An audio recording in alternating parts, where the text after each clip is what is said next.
Assalamualaikum teman-teman. Perkenalkan, nama saya Novianti Bahar dari kelas 10 MIA 4.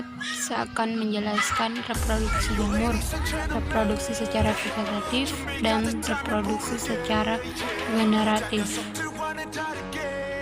Nah teman-teman, sebelum saya melanjutkan materi selanjutnya, saya akan menjelaskan sedemikian tentang pengertian jamur.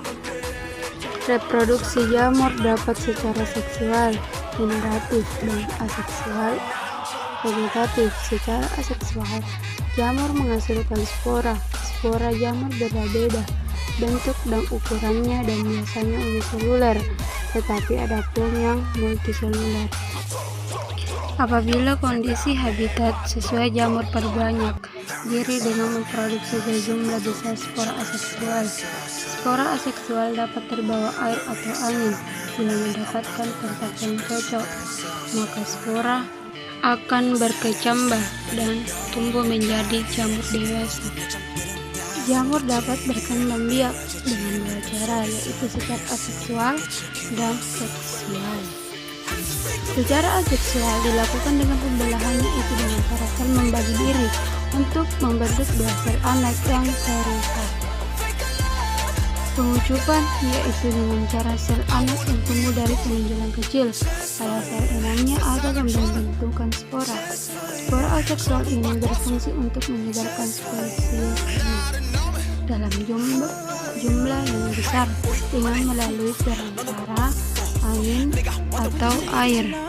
Nah teman-teman, saya akan menjelaskan reproduksi secara vegetatif. Reproduksi secara vegetatif pada jamur bersel satu dilakukan dengan cara pembentukan tunas yang akan tumbuh menjadi individu baru. Sementara reproduksi secara vegetatif pada jamur multiseluler dilakukan dengan cara sebagai berikut: fragmentasi, pemutusan hifa, pemotongan hifa yang terpisah akan tumbuh menjadi jamur baru, pembentukan spora vegetatif. Spora vegetatif dapat berupa sprangiospora atau conidiospora. Nah teman-teman, selanjutnya saya membahas reproduksi secara generatif. Reproduksi jamur dengan generatif yang disebut dengan seksual dilakukan terlebih dahulu dengan pembentukan spora seksual yang melalui sebuah pelamburan antara hifa yang mempunyai jenis berbeda. Dilakukan dengan peleburan intisal atau nukleus dari dua sel induknya. Reproduksi secara seksual ini lebih jarang dilakukan dan hanya lebih sedikit dibandingkan secara aseksual.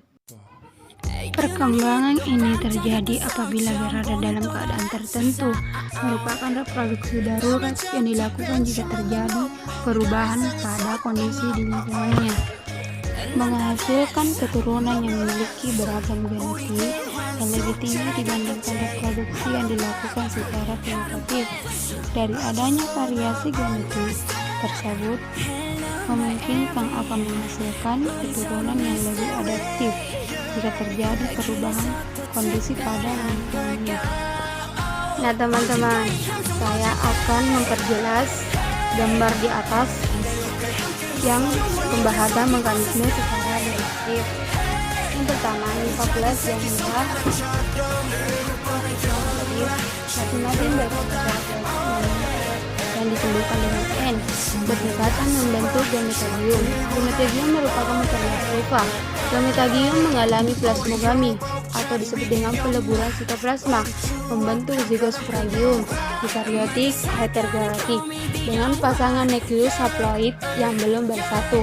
Zigosporidium memiliki lapisan dinding sel yang tebal dan kasar untuk mempertahan pada kondisi buruk atau kering.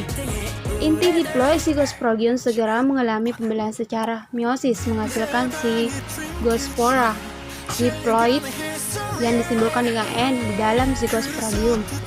Zigospora haploid yang disimpulkan dengan N akan berkecambah membentuk sporadium bertangkai pendek dengan kromosom haploid N.